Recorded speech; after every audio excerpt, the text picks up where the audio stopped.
Now it's quiz time. Ding. Ding, ding. Ding, ding. Okay, here's the questions from last week. See how you did? First question is, why are the budget negotiations important? Well, we talked about this last week. Outside influence can have a profound impact on you, and some things need a watchful eye. Okay, and the next question is, what should you look for in future budget battles? Well, I would follow the risk. The thing that's going to be important to pretty much everyone is where they shift the risk going forward. We talked last week about Medicare, and there's proposals out there to put the risk on the people that are retired that are receiving Medicare or will receive Medicare in the future, and not making sure that they have no risk. There might be some risk out there, and so when you're starting to think about where they're going to deal with the budget and so on, if they start putting risk back onto a lot of other people, it's easy to miss that.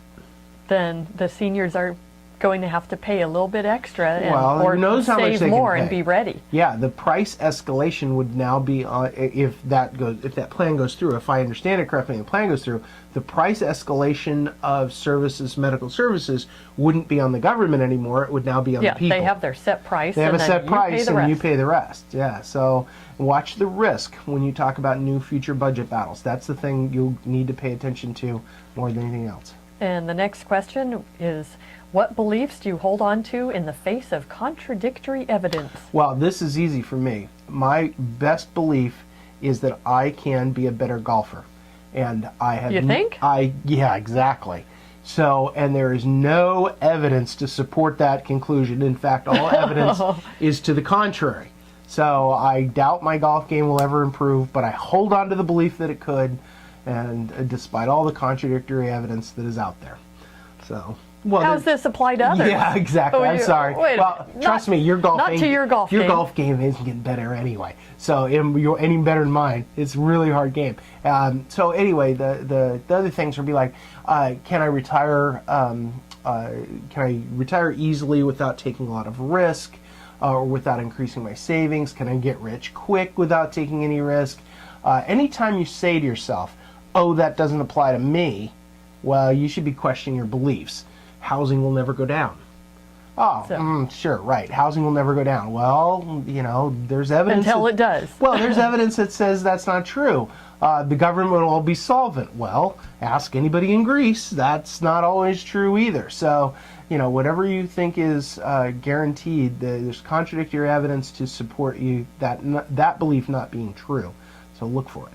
Okay, and the last question is, how do you deal with $5 ATM fees? Well, by knowing the system. So the first thing is you got to know the rules. If the ATM fees are going to be $5, the first thing you do is say, okay, what are the rules? I can't take money out of this account. You know, if I take $20 out, it's going to cost me $5. That's 25%. I don't want to do that. So you either have money ahead of time where you don't get short of money, or turn to your buddy next to you and say, loan me $20.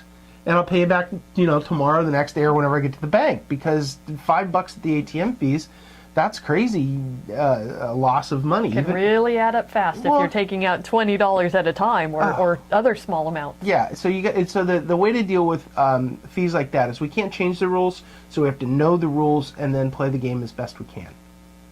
Well, what do you have for us this week? Oh, easy questions this week. So the first one is, what does talking your book mean? So we talked about that. We should have that. The second one is, what are the 4 components of GDP? That's easy, right? Okay. Don't forget the last one. That one's got a little calculation in it. The third question is, how do you make a decision? What are the steps to making a decision? And the fourth question, which we'll answer coming up, is, what happens if we don't increase the debt ceiling? Oh, stay tuned. Stay tuned for that.